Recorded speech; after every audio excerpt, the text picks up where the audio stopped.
Hello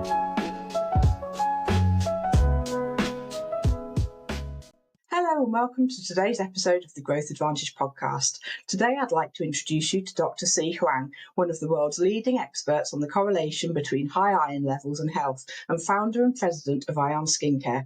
Welcome to the show. Well, Rebecca, thank you for bringing me to this platform. It's great to have you here, and I'd love to speak to you about your business and your role within it, and starting by looking at your journey in product and customer experience strategy. If you could share a bit about your business, that would be great. Okay, yes. Actually, I was a faculty member, a professor at the New York University School of Medicine. I have been working on, I started my career as occupational medicine, and I studied iron and as you know, in black lung disease, and eventually in 2003 one women's health initiative studies. I don't know if you heard about it, is all about hormone replacement therapy. And that study shows that HRT, hormone replacement therapy, may cause unwanted effects. So everybody's looking for alternatives. So I thought it was a good position or transition for me, to women's health from my occupational medicine. So because I worked on iron for my whole life, so I wonder if iron plays a role in women's health. So I choose menopause as my model. Why? Right. Because when women transition from premenopause to postmenopause, the most observable, the telling sign of menopause is there's no period for 12 months. That's the definition. So once women stop menstruation, one of the most important reason is an iron increase. And we noticed that iron increased or iron doubled from premenopause to postmenopause.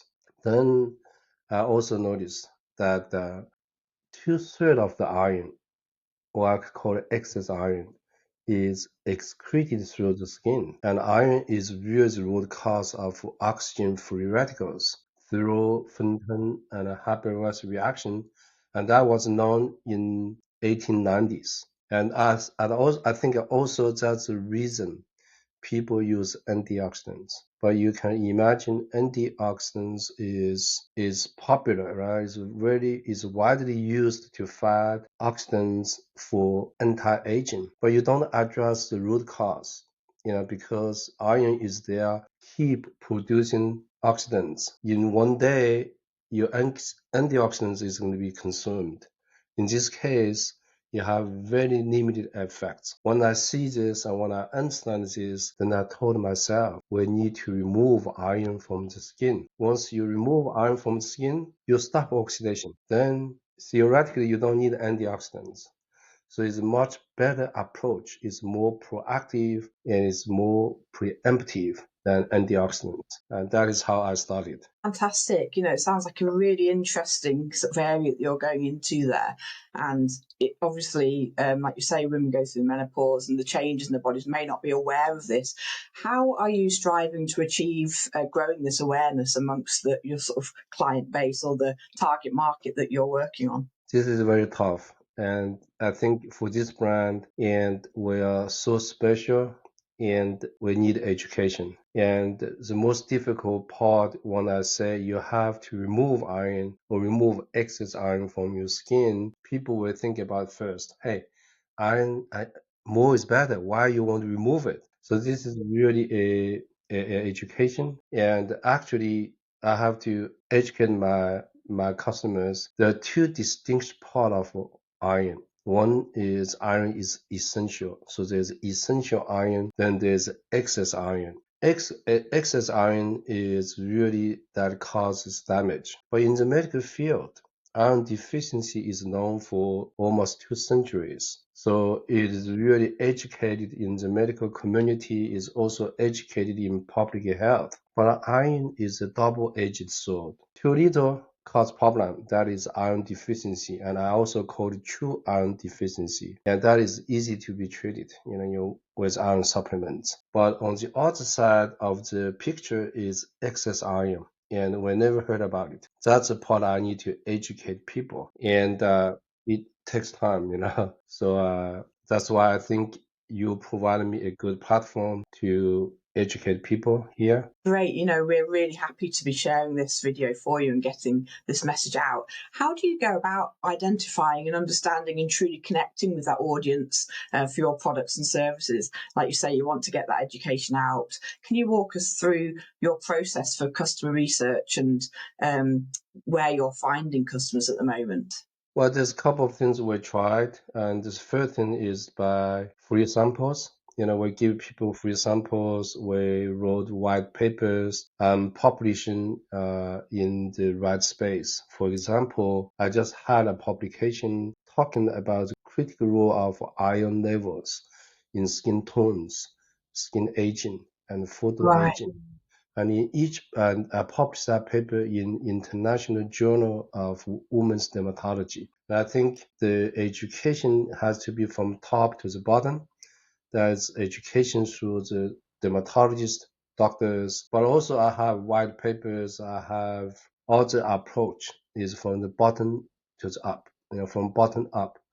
And Yes. that approach, I think, is also very effective, and also customer reviews. Once it becomes customer, that I invite them to write reviews, talk about how they feel. But Rebecca, I want to tell you one thing. My repeat customer is 48%, meaning that once they understand, and they will come back and purchase more. And I think the industry standard is about 16%. We are three times of the industry average. That means that science education, although it takes time, but the customer, or once they become customer, they are very loyal. I think it speaks for itself. Like you say, that's such an impressive retention figure there, and you're obviously building something quite remarkable.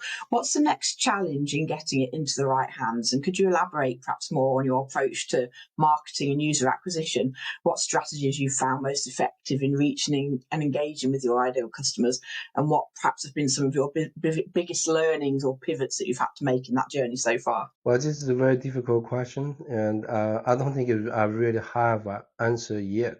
But I think it's really through education, and we are testing several platforms. One of the Right. strategies we're using is to send my customer to Amazon rather than my Shopify store, because Amazon is more trustworthy. They've been there.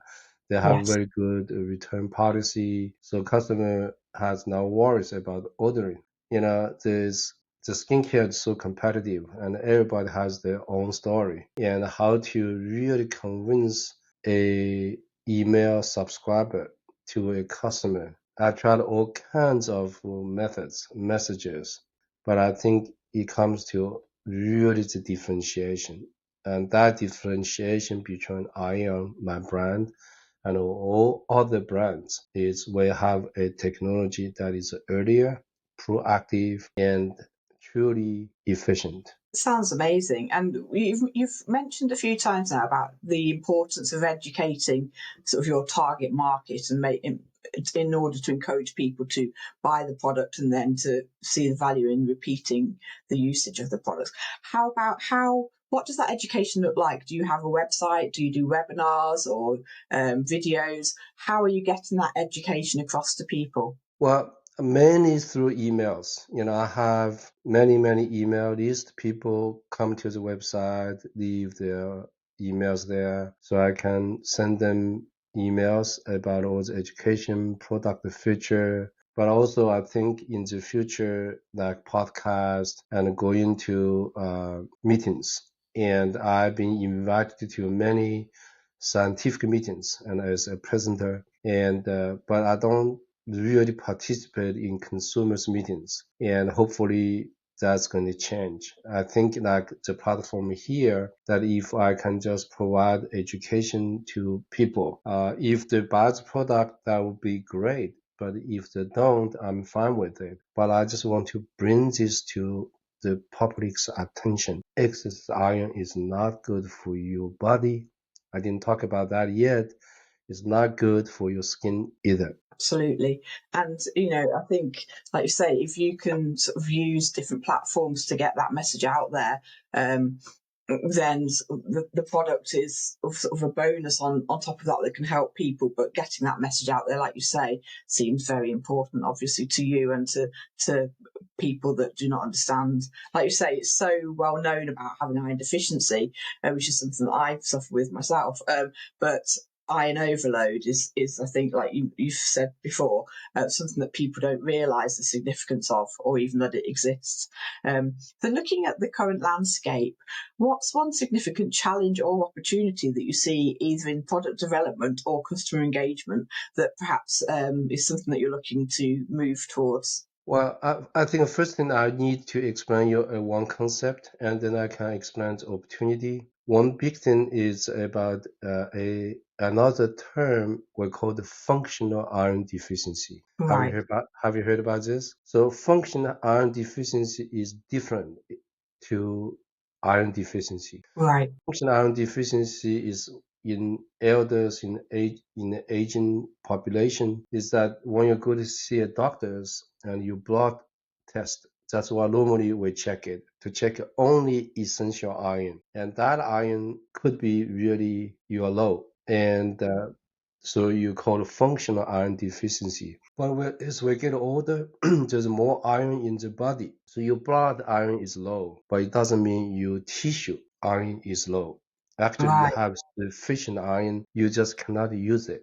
And that is due to chronic inflammation. And once you have chronic inflammation with age, your iron is stuck in the tissues, in your body organs. But your iron is low in the blood.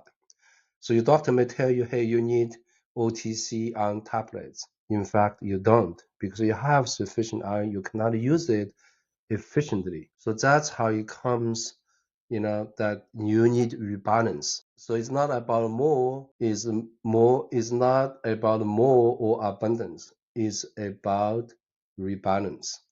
And I think so besides the skincare, we're also developing ingestibles. So to rebalance iron inside your body, to shift your iron from your overloaded tissue back to the blood so you feel more energy. And also because too much iron in certain tissues, it can cause chronic pain. So you reduce discomfort as well. So it's more about smart iron supplement or smart iron balance. It's not about balance. It's not about supplements or take more. It's about rebalance. And there's a whole concept and that we have to change to understand more. So that's why I'm doing this, and it needs a lot of education. it sounds like it really does. Where do you think is the best place at the moment for people to go and find this information? Do you have excessive information about this on your website, or are there other places you can point people to actually go and to educate themselves on this? That is a very good question. I think most of the information is in the website of the company, ionskincare.com, and we have a lot of blogs there. And I'm also writing a book that is going to be published soon and explain all this iron. I mean, we have a misconception in the US. I don't know what is in UK. More is better for iron, which is totally wrong.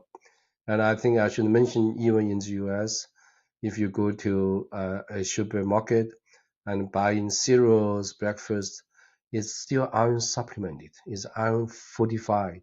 Do we really need that?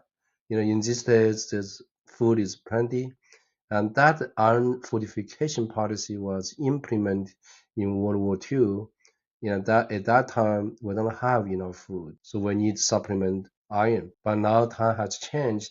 We need to change the policy, but no one's talking about it. And in the U.S., is one of the most wealthiest country, but health-wise, we're not doing as good.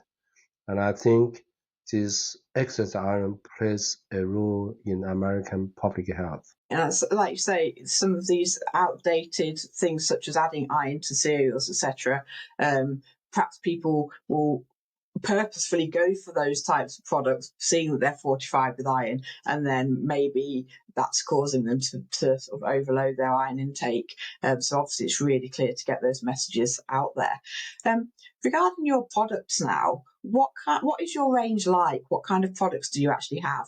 Well, first of all, I have skincare and mainly based on my patented technology we call de-ironizing inducer, DII. It's mainly address the excess iron. And excess iron is stored in ferritin. That is a special protein store extra iron. And people say, hey, we have ketators. I don't know if people understand this word. It means to scrap iron, if one iron is not bound, but this iron is in the protein, is tightly bound. You cannot really grab from there. So we have the patent technology is to use two steps. I think it's very, very smart strategy is to use vitamin C. Okay, vitamin C is very popular for skincare. We use vitamin C to reduce iron from ferric Fe3 plus to ferrous. So iron ferritin can only bind ferric, not ferrous. So iron is released. Then we use pearl powder. That's a mineral was used in China for 5,000 years. And that's how I discovered from my occupational medicine. So you can do ion exchange.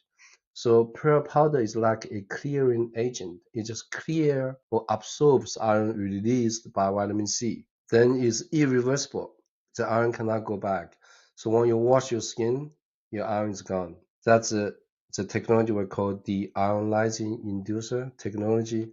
But one technical problem is vitamin C is acidic and pearl powder is calcium carbonate. Chemically, they are not compatible.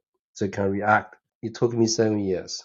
7 years to figure out how can put these two chemically incompatible into one formulation. And I got it. And so we did a clinical trial and 100% women. I should say we did 3 clinical trials with total of 100 people, and Right. 100% people agreed to see a improvement 7 days. So that was a real passion project of yours. Then it's 7 years in the making, and then I imagine those results from those trials were heartwarming to you to see that the product was actually working in real life situations, I guess. Well, I think that's the reason, we have a repeated customer rate of 48% because they found working. What does the next sort of 1 or 2 years look like for the business? Sort of what are your key areas of growth and what have you got on the horizon? I know you mentioned a couple of things earlier, but sort of if you can give us sort of an overview of where you're hoping to get to with the company. Well, we have been trying DTC, right? Direct consumer, and is really expensive. And we tried retails, and you heard about the Saks going to bankrupt and getting very, very expensive. But I think, this brand is so unique. I think we need doctors' education. I mean, I went to see different occasions and I can use real 10 seconds explaining to the doctors. They said, oh, makes sense, I got it. But with a consumer, I may need 5 minutes or even 10 minutes. So B2B is my next growth period. And I think we need to go to the doctor's office. They understand and they can help me to educate. I think the key thing for me is not about how much money I'm going to make. It's really about how much benefits that we can provide to consumers. And I think I want them to take advantage of this. Absolutely. And would your focus at the moment for the next sort of year or so be fully in the US, or would you be looking to sort of go into other areas as well? Currently, we're only focusing on the US because our resources are very limited, and I have not figured out really a way to gain customer with reasonable cost. Still customer acquisition cost is very, very high. I think once I know how to gain customer or new customers, then maybe I will consider to expand. But now is available on the US, but we can do international shipping, but it just become more expensive. Of course. And regarding your team now, obviously you're heavily involved in the science and the development of the products. What other people do you have working sort of on the business? Do you have sales and marketing team, or is it just sort of a small team that's you mainly run by you and maybe one or two others? It's a very small team. We had a larger team, and actually the monthly burn rate is too high. It's not sustainable. So we reduced. So most of marketing is through third party. We have digital marketing team, third party, email marketing, third party, and of course I handle the R&D, research and development. I work directly with formulation chemists, and that's the most important part. Is really we need good products. Otherwise, we think about customer, not really what about us yet. If there's one thing that you could implement to the business to sort of achieve your goals as soon as possible, what might that be? Well, that's a very, very tough question. I think if I have the answer, I'm probably in the growth period.